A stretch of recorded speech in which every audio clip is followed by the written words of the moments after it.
हर हर महादेव। मित्रों, दोस्तों, क्या आपने कभी सोचा है कि इंसान के किए गए कर्मों का हिसाब आखिर कब और कैसे होता है? मित्रों, धरती पर हर मनुष्य जो भी करता है, चाहे अच्छे कर्म हो या बुरे, उनका हिसाब आखिरकार वक्त के साथ ईश्वर के द्वारा लिया जाता है। और यह हिसाब इतना सटीक होता है कि उसके कर्मों का फल उसे अवश्य मिलता है। आज मैं आपको एक ऐसी कहानी सुनाने वाला हूं जिसमें दिखेगा कि कभी-कभी साधारण इंसान और साधारण घटनाओं में छुपा होता है असाधारण चमत्कार, और कैसे एक पल में पूरी जिंदगी बदल सकती है। यह कहानी आपको सोचने पर मजबूर कर देगी और आप इसे अंत तक देखे बिना नहीं रह पाएंगे। मित्रों, एक बार भगवान शिव और माता पार्वती कैलाश में विराजमान थे। तभी माता पार्वती ने भगवान शिव से पूछा, हे प्रभु, मनुष्य के कर्मों का हिसाब किस उम्र में होता है? मनुष्य के उसके कर्मों का फल कब मिलता है? माता पार्वती की बात सुनकर भगवान शिव मुस्कुराते हुए बोले, हे देवी, आज आपने संपूर्ण जगत के कल्याण के लिए अत्यंत ही महत्वपूर्ण प्रश्न किया है। आज मैं आपके इन प्रश्नों का उत्तर एक कथा के माध्यम से दूंगा। आप इस कथा को ध्यानपूर्वक पूरा सुनना। मित्रों, कथा शुरू करने से पहले मेरा आप सभी से अनुरोध है कि एक बार सच्ची श्रद्धा से कमेंट में हर हर महादेव अवश्य लिखें। मैं भगवान भोलेनाथ से प्रार्थना करता हूं कि वे आप सभी पर अपनी कृपा बनाए रखें, आप सभी को हमेशा खुश रखें और आप सभी की मनोकामनाएं पूर्ण करें। मित्रों, फिर भगवान शिव कहते हैं, हे देवी, पहाड़ियों के मध्य एक छोटा सा सुंदर गांव था जहां चारों तरफ हरियाली थी। हे देवी, इस गांव में रहने वाले गरीब किसान के साथ भी कुछ ऐसा ही हुआ जिसने उसकी जिंदगी हमेशा के लिए बदल दी। कभी कभी साधारण सी चीजों में छुपा होता है असाधारण चमत्कार। हे देवी, इस गांव में एक बहुत ही गरीब किसान अपनी पत्नी और छोटे से परिवार के साथ रहता था। रोजी रोटी के लिए वह खेतों में कड़ी मेहनत करता और किसी तरह अपने घर का गुजारा करता था। उसके आंगन में एक छोटा सा बगीचा था जिसमें उसने मेहनत से बैंगन के पौधे लगाए थे, लेकिन किस्मत ने उसका साथ नहीं दिया। सभी पौधों में बैंगन नहीं लगे, बस एक ही पौधे में केवल एक बैंगन आया। किसान ने उस बैंगन को देखकर अपनी पत्नी से कहा, भाग्यवान, इस एक बैंगन को हम बाजार में बेचकर क्या पाएंगे? बेहतर है इसे अपने घर में ही रहने दो। दिन बीतते बीतते वह बैंगन बढ़ते बढ़ते इतना बड़ा हो गया कि कद्दू जैसा दिखने लगा। किसान ने एक दिन उसे तोड़कर पत्नी को देते हुए कहा, आज इसकी सब्जी बना लेना, मैं खेत से लौट कर आता हूं, फिर हम दोनों साथ में खाना खाएंगे। किसान की पत्नी बैंगन काटने लगी। तभी कहीं से आवाज आई, धीरे धीरे काटो, धीरे धीरे। यह सुनकर वह घबरा गई और चारों ओर देखने लगी, पर वहां कोई नहीं था। उसने दोबारा बैंगन पर चाकू लगाया तो फिर वही आवाज आई, धीरे धीरे काटो, धीरे धीरे। इस बार उसने ध्यान से सुना और समझ गई कि यह आवाज बैंगन के अंदर से ही आ रही है। डर के मारे उसका दिल कांप उठा। उसने बैंगन को फेंक कर भागते हुए खेत में पति के पास पहुंच गई। किसान ने पूछा, अरे भाग्यवान, ऐसे क्यों भागी चली आ रही हो? पत्नी ने घबराकर सारी बात बता दी। किसान हंसते हुए कहा, तुम्हें वहम हुआ होगा, बैंगन में आवाज कहां से आ सकती है? पत्नी ने कहा, अगर भरोसा नहीं है तो आप खुद चलकर देख लो। दोनों घर लौटे। पत्नी ने बैंगन को चाकू से काटना शुरू किया और फिर वही आवाज गूंज उठी, धीरे धीरे काटो, धीरे धीरे। अब किसान भी हैरान रह गया। उसने पत्नी से कहा, शायद ये कोई जादुई चीज है, इसे प्यार से ही काटो। पत्नी ने धीरे धीरे बैंगन काटा तो अचानक उसके अंदर से एक सुंदर सी लड़की निकल आई। दोनों हैरान रह गए। पत्नी खुशी से बोली, हमारे पास तो कोई बेटी नहीं थी, इसे अपनी बेटी बना लेते हैं। किसान ने कहा, हम खुद भूखे प्यासे रहते हैं, इसे क्या खिलाएंगे? पत्नी ने कहा, हम जैसा खाएंगे इसे भी वहीं देंगे। भगवान ने भेजा है तो इसका पालन पोषण भी होगा। उन्होंने उस लड़की का नाम बैक्ति रखा। बैक्ति को नया परिवार पाकर बहुत खुशी हुई। समय बीतता गया और बैक्ति बड़ी होकर बेहद सुंदर और मोहक बन गई। एक दिन वह अपने पिता के साथ खेत में काम कर रही थी। तभी उस राज्य का राजा वहां से गुजरा। राजा ने व्यक्ति को देखा और उसकी सुंदरता पर मोहित हो गया। उसने पास खड़े एक आदमी से पूछा, ये लड़की कौन है? आदमी ने उत्तर दिया, महाराज, यह उस किसान की बेटी बैक्ति है। राजा महल लौट आया, लेकिन बैक्ति का चेहरा उसके दिल से नहीं निकला। उसने तय कर लिया कि वह बैक्ति से विवाह करेगा। अगले दिन राजा ने किसान को दरबार में बुलाया और कहा, मैं तुम्हारी बेटी बैक्ति से शादी करना चाहता हूं। किसान घबराकर बोला, महाराज, वह मेरी असली बेटी नहीं है। राजा ने कहा, तुम्हें जो सच बताना है बताओ। तब किसान ने बैगती की पूरी सच्चाई बता दी। राजा ने मुस्कुराकर कहा, यह तो और भी अद्भुत है। मैं बैगती को अपनी रानी बनाना चाहता हूं। चिंता मत करो, मैं उसे अपनी पलकों पर बिठाकर रखूंगा। किसान खुशी से झूम उठा और भागकर घर गया। उसने पत्नी को सारी बात बताई। दोनों बेहद खुश हुए। शादी का दिन तय हुआ। किसान की पत्नी ने बैगती को राजकुमारी की तरह सजाया और डोली में बिठाकर विदा किया। बेटी को विदा करते समय उनके दिल में दुख भी था, क्योंकि अब वे फिर अकेले हो गए थे। महल में बैगती का स्वागत बड़े धूमधाम से हुआ। राजा उसकी सुंदरता के दीवाने हो चुके थे। उसने बैगती का नाम बदलकर बैंगन सुंदरी रख दिया। पूरे महल में उसकी सुंदरता की चर्चा होने लगी। राजा की पहले से दौरानियां थीं, लेकिन अब वह बैगती सुंदरी के सिवा किसी पर ध्यान नहीं देते थे। उसकी हर इच्छा पूरी करते और उसी के साथ समय बिताते। ये देखकर बड़ी रानी के मन में जलन भर गई। बड़ी रानी सुंदरी की सुंदरता को सहन नहीं कर पा रही थी। एक दिन उसने बैगती सुंदरी से पूछा, तुम तो इंसान के पेट से पैदा नहीं हुई हो, बताओ तुम्हारी जान कहाँ है? बैगती सुंदरी ने सहजता से जवाब दिया, बहन, जैसे सबकी जान उनके दिल में होती है, वैसे ही मेरी भी वही है। बड़ी रानी ने शंका से कहा, नहीं, यह संभव नहीं। तुम्हारा जन्म इंसान के पेट से नहीं हुआ है, तो तुम्हारी जान कहीं और होगी। बैगती सुंदरी यह सुनकर सोच में पड़ गई कि बड़ी रानी बार बार यह सवाल क्यों कर रही है। उसने बात को टाल दिया, लेकिन बड़ी रानी हार मानने वाली नहीं थी। जब भी मौका मिलता वह यही सवाल दोहराती। एक दिन बैगती सुंदरी महल के बगीचे में फूलों के बीच बैठी आनंद ले रही थी। तभी बड़ी रानी वहां आई और मीठी बातों में फिर वही पुराना सवाल दोहराने लगी। बैगती सुंदरी, तुमने अब तक नहीं बताया कि तुम्हारी जान किसमें बसी है। बैंगन सुंदरी ने हंसते हुए कहा, बहन, तुम क्यों बार बार यही पूछती हो? बड़ी रानी ने गंभीरता दिखाते हुए कहा, तुम समझ नहीं रही हो बैंगती सुंदरी, मैं तुम्हारी चिंता करती हूँ। राजघराने के कई दुश्मन हैं। अगर मुझे यह पता हो कि तुम्हारी जान किस में है तो मैं तुम्हारी रक्षा कर सकती हूँ। बैंगती सुंदरी ने सावधानी से कहा, समय आने पर मैं तुम्हें बता दूंगी।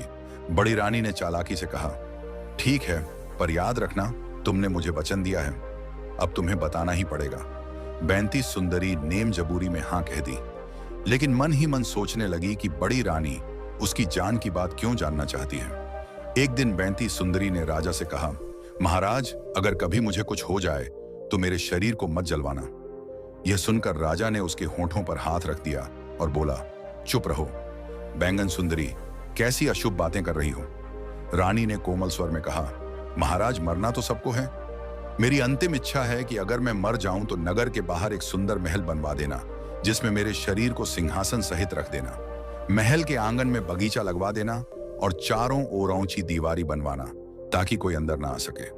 राजा ने गुस्से में कहा, बस और नहीं सुनना है मुझे यह सब।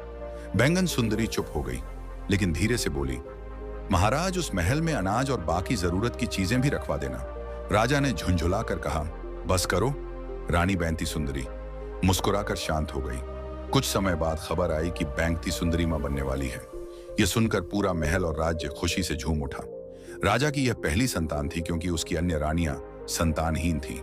राजा ने नगर में उपहार बांटे और बैंगती सुंदरी पर पहले से भी अधिक प्रेम बरसाने लगा। यह देखकर बड़ी रानी का दिल जलने लगा। उसकी नफरत अब और भी गहरी हो गई। एक दिन बड़ी रानी फिर बैंगती सुंदरी के पास आई और बोली, अब तो तुम्हें बताना ही पड़ेगा कि तुम्हारी जान कहां बसी है। तुम मां बनने वाली हो। अगर सच नहीं बताया तो इसका बुरा असर बच्चे पर पड़ेगा। धमकी भरे स्वर में उसने कहा, अगर अब भी नहीं बताया तो मैं सबको बता दूंगी कि छोटी रानी झूठ बोलती है। बैंगती सुंदरी डर गई और बोली, बहन, बच्चे के जन्म के बाद सब बता दूंगी। लेकिन बड़ी रानी मानने वाली नहीं थी। उसकी जिद और बढ़ गई। अंततः बैंगती सुंदरी ने हार मान ली और बोली, मेरे मायके के बगीचे में एक पुराना कुआं है। उसके अंदर एक लकड़ी का संदूक है। उस संदूक में एक डिबिया है और डिबिया में एक माला है। वही माला मेरे प्राणों की रक्षा करती है। यह सुनकर बड़ी रानी ने मुस्कुराकर कहा, तुम्हारी जान तो बहुत सुरक्षित है। हम इंसानों को देखो, पल भर में कोई भी मार सकता है। यह कहकर बड़ी रानी वहां से चली गई और मन ही मन खुश हुई, क्योंकि अब वह बैंगन सुंदरी को आसानी से नुकसान पहुंचा सकती थी। बड़ी रानी अपने कक्ष में पहुंची और दासी से कहा, एक गोताखोर को बुलाओ। कुछ ही समय में गोताखोर आ गया। बड़ी रानी ने उसे आदेश दिया, बैंगती सुंदरी के मायके जाओ, वहां के कुएं में एक लकड़ी का संदूक है। उस संदूक से डिबिया निकाल कर मेरे पास लाओ। अगर तुम ये काम कर दोगे तो मैं तुम्हें 5,000 सोने की मुद्राएं दूंगी। गोताखोर वहां गया, संदूक से डिबिया निकाली और उसे बड़ी रानी को सौंप दिया। बड़ी रानी ने धोखा देकर उसे सिर्फ 10 मुद्राएं दी। जैसे ही डिबिया बाहर निकली, बैगती सुंदरी की तबीयत बिगड़ने लगी। बड़ी रानी ने डिबिया खोलकर उसमें रखी माला को गले में पहन लिया और पागलों की तरह हंसने लगी, क्योंकि अब बैगती सुंदरी का जीवन उसके हाथों में था। बैगती सुंदरी की सांसें थमने लगी और आखिरकार वह मृत सी हो गई। राजा उसकी मृत देह को गोद में लिफूट फूट कर रो रहा था। महल में शोक की लहर फैल गई। मंत्री ने राजा से कहा, महाराज, छोटी रानी के अंतिम संस्कार का समय हो गया है। राजा ने दृढ़ स्वर में कहा, नहीं, उसकी अंतिम इच्छा के अनुसार नगर के बाहर एक महल बनवाया जाए। वहां आंगन में बगीचा लगवाकर सिंहासन सहित उसका शरीर रखा जाएगा। मंत्री ने समझाने की कोशिश की, महाराज, शरीर को जलाना ही उचित है। पर राजा ने आदेश दिया, जैसा मैंने कहा है वैसा ही होगा। राजा ने उसी महल में अनाज और आवश्यक वस्तुएं भी रखवा दी। जल्द ही महल तैयार हुआ और बैगती सुंदरी का शरीर सिंहासन सहित उस महल में रख दिया गया। महल के चारों ओर ऊंची दीवारें बनाई गईं ताकि कोई अंदर ना आ सके। अब राजा बैगती सुंदरी की मृत्यु के बाद बहुत उदास और अकेला रहने लगा। उसका दिल महल की चकाचौंध और रानियों की संगत से भी नहीं बहलता था। वह अक्सर सोचता, बैगती सुंदरी ने अपने अंतिम संस्कार से मना क्यों किया था? क्या वह कभी लौट कर आएगी? लेकिन फिर अपने मन को समझा लेता कि मृत लोग वापस नहीं आते। राजा का दिल चैन नहीं पाता और वह अक्सर उस विशेष महल के चारों ओर घूमता जहां बैगती सुंदरी का शरीर रखा था। एक दिन जब राजा उस महल के पास से गुजर रहा था तो अचानक उसे अंदर से बच्चे के रोने की आवाज सुनाई दी। राजा हैरान रह गया कि यह बच्चा यहां कैसे आया। उत्सुकता में वह महल का भारी दरवाजा खोलकर अंदर चला गया। अंदर का दृश्य देखकर राजा का दिल धड़क उठा। सिंहासन पर बैगती सुंदरी का निर्जीव शरीर उसी तरह पड़ा था, लेकिन उसके पास एक छोटा सा बच्चा बैठा रो रहा था। राजा, तुम्हारी कौन है? बच्चे ने मीठी आवाज में जवाब दिया। मां, यह सुनकर राजा के दिल में अजीब सी हलचल हुई। उसने फिर पूछा, तुम्हें खाना कौन खिलाता है? बच्चा मासूमियत से बोला, मां। राजा बैगती सुंदरी के शव को देखने लगा। वह तो वैसी ही निर्जीव अवस्था में थी। यह रहस्य राजा के लिए अचंभित कर देने वाला था। राजा ने धीरे से बच्चे से पूछा, तुम्हारी मां कब उठती हैं? बच्चा बोला, रात में।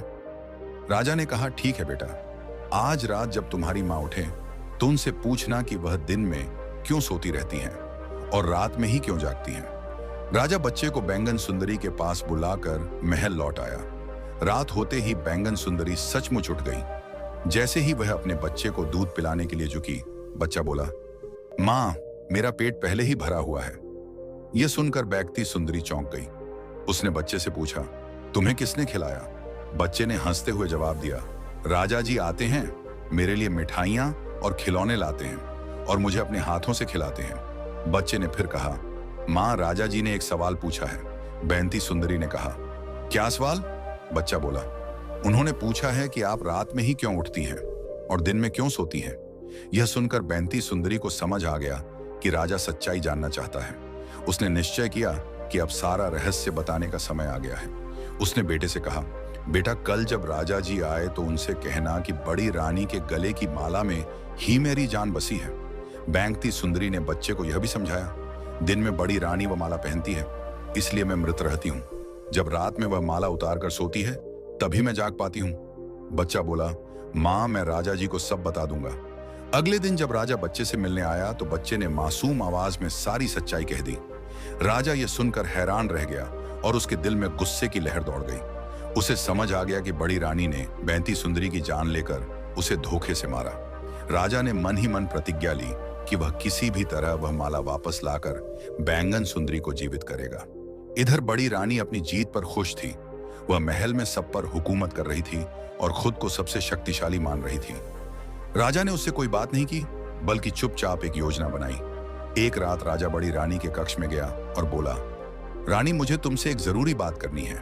बड़ी रानी बोली, कहिए महाराज। राजा बोला, मेरे एक प्रिय मित्र का बेटा है। उसकी मां अब इस दुनिया में नहीं रही। वह बच्चा बहुत छोटा है। मेरा मित्र परेशान है। क्या हम उसे कुछ दिनों के लिए अपने पास रख सकते हैं? बड़ी रानी बोली, बिल्कुल, यह पुण्य का काम है। वैसे भी हमारी कोई संतान नहीं है तो यह बच्चा हमारे लिए खुशी का कारण बनेगा। अगले दिन राजा उस बच्चे को, जो बैंती सुंदरी का बेटा था, अपने महल में ले आया। राजा ने बच्चे को गुप्त रूप से समझा दिया, बेटा, जब बड़ी रानी तुम्हें गोद में ले तो उसके गले की माला पकड़कर रोना। तब तक मत रुकना जब तक वह तुम्हें वह माला नहीं दे देती। बच्चा मान गया। कुछ दिनों बाद जब बड़ी रानी उस बच्चे को गोद में लिए बैठी, उसने देखा कि बच्चा उसकी माला को खींच रहा है। अचानक बच्चा बड़ी रानी की माला पकड़कर जोर जोर से रोने लगा। बड़ी रानी ने उसे खिलौने दिखाए, मिठाइयां दी, लेकिन बच्चा किसी भी तरह शांत नहीं हुआ। उसका रोना महल में गूंजने लगा। बड़ी रानी घबरा गई और बोली, यह बच्चा आखिर चाहता क्या है? तभी अचानक कमरे का दरवाजा खुला और राजा अंदर आए। राजा ने पूछा, रानी, यह बच्चा इतनी देर से क्यों रो रहा है? बड़ी रानी ने झुंझुलाकर कहा, महाराज, यह माला मांग रहा है। ये इसे बार बार पकड़ने की कोशिश कर रहा है। राजा ने शांत स्वर में कहा, तो क्या हुआ रानी? ये तो बस एक मामूली माला है। बच्चा रो रहा है, तुम इसे माला क्यों नहीं दे देती? बड़ी रानी ने माला को कसकर पकड़ते हुए कहा, हरगिज नहीं महाराज, ये माला मेरे लिए बहुत खास है, मैं इसे किसी को नहीं दूंगी। राजा ने समझाने की कोशिश की, रानी, मैं तुम्हारे लिए इससे भी ज्यादा सुंदर और कीमती माला बनवा दूंगा। ये बच्चा मासूम है, इसे चुप कराने के लिए एक बार ये माला दे दो। बड़ी रानी गुस्से में बोली, नहीं महाराज, ये माला मेरी सबसे प्रिय है, मैं इसे किसी भी कीमत पर नहीं दूंगी। राजा ने थोड़ा कठोर स्वर में कहा, रानी, मैं बिल्कुल वैसी ही एक और माला तुम्हें ला दूंगा, लेकिन अगर यह बच्चा बीमार पड़ गया या उसे कुछ हो गया तो हम अपने मित्र को क्या जवाब देंगे? बड़ी रानी कुछ सोच में पड़ गई। उसने बच्चे को रोते हुए देखा, उसके दिल में दया आ गई। वह बोली, ठीक है महाराज, जैसे ही बच्चा इससे खेलकर शांत हो जाएगा, मैं यह माला वापस ले लूंगी। राजा ने कहा, जैसा तुम्हें उचित लगे। बड़ी रानी ने माला उतार कर बच्चे को दे दी। बच्चा तुरंत खुश हो गया और खेलने लगा। धीरे धीरे वह कमरे से बाहर निकल आया। राजा मौके का फायदा उठाकर बच्चे से वह माला लेकर चुपके से बैगती सुंदरी के महल में चले गए। जैसे ही राजा ने बैगती सुंदरी के गले में वह माला डाली, एक चमत्कार हुआ।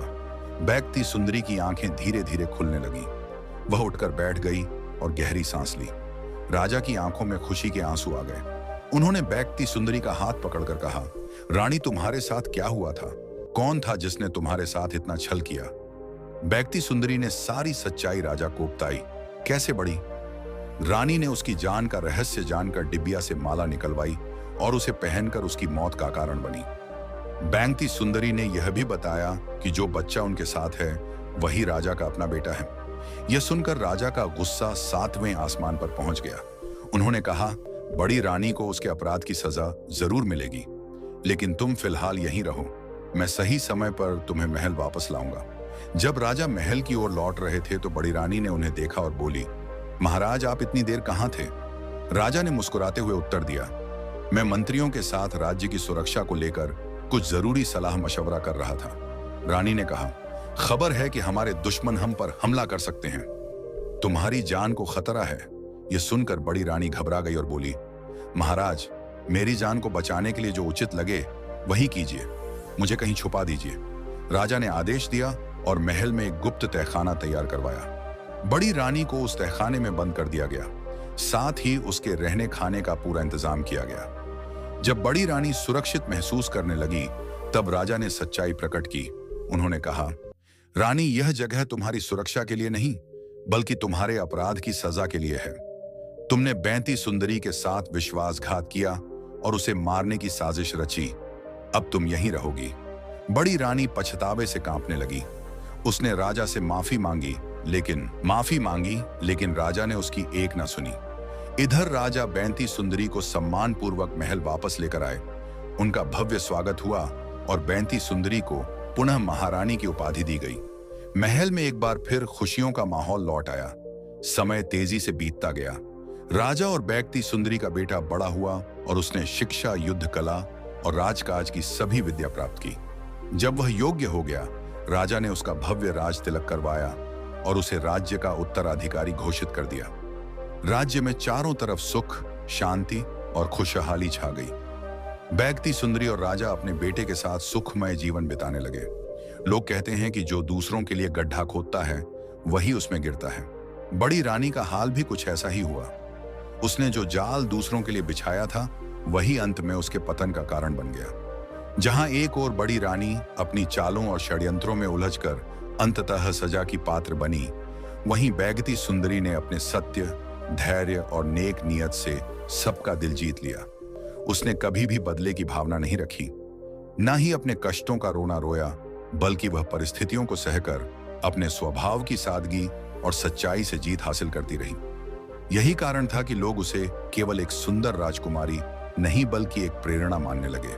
फिर भगवान शिव कहते हैं, हे देवी, मनुष्य का कर्म उसके जीवन में किसी भी समय का बीज बन सकता है। कोई छोटा बच्चा भी अपने कर्म से भविष्य के परिणामों को जन्म दे सकता है और कोई वृद्ध व्यक्ति भी अपने कर्मों का फल भुगत सकता है। उम्र कोई बंधन नहीं है। कर्म का हिसाब ईश्वर के न्याय और समय पर निर्भर करता है। फिर माता पार्वती ने पूछा, हे प्रभु, अच्छा तो प्रभु, क्या इसका मतलब है कि अच्छे कर्म का फल तुरंत मिलता है और बुरे कर्म का फल भी तुरंत? भगवान शिव मुस्कुराए और बोले, हे देवी, कभी कभी अच्छे या बुरे कर्म तुरंत फल देते हैं, लेकिन कई बार वह परिणाम आने में समय लगता है। कभी कभी यह अगले जन्म तक टल सकता है, परंतु निश्चित रूप से समय आने पर हर कर्म का फल अवश्य मिलता है। जैसे बड़ी रानी ने रानी बैगती सुंदरी के साथ धोखा किया, अपनी ईर्ष्या और लालच के कारण दूसरों को नुकसान पहुंचाया, लेकिन समय आने पर उसके बुरे कर्मों का फल उसे भुगतना पड़ा। वहीं रानी बैगती सुंदरी ने अपने सत्य, धैर्य और नेक नियत से सबका दिल जीत लिया और उसके अच्छे कर्मों का फल उसे मिला। माता पार्वती फिर पूछा, हे प्रभु, इसका मतलब है कि मनुष्य चाहे जितने भी छल, धोखे और बुराई करे, उसका फल उसे अवश्य मिलेगा और अच्छे कर्म करने वाले का फल भी निश्चित रूप से मिलता है। भगवान शिव ने गंभीरता से उत्तर दिया, बिल्कुल यही सृष्टि का नियम है। समय और परिस्थितियां भले ही बदले, पर कर्म का न्याय अटल और अपरिवर्तनीय है। जो भी मनुष्य धरती पर अपने कर्म करता है, उसके अनुसार उसका फल निश्चित रूप से आता है। यही धर्म है, यही सत्य है। फिर माता पार्वती ने श्रद्धापूर्वक सिर झुकाया और कहा, धन्यवाद महादेव। अब मुझे समझ में आया कि क्यों धर्म और सत्य की राह हमेशा कठिन होती है, लेकिन अंत में वही विजय होते हैं। भगवान शिव ने मुस्कुराते हुए कहा, सही कहा देवी, कर्म ही मनुष्य का सच्चा मालिक है और समय आने पर हर कर्म का हिसाब लिया जाता है। इसलिए मनुष्य को हमेशा सत्कर्मों में विश्वास रखना चाहिए और बुरे मार्ग से दूर रहना चाहिए। मित्रों, आज की यह वीडियो आपको अच्छी लगी हो तो हमारे चैनल को सब्सक्राइब अवश्य करें। मिलते हैं अगली वीडियो में। आप अपना ख्याल रखें।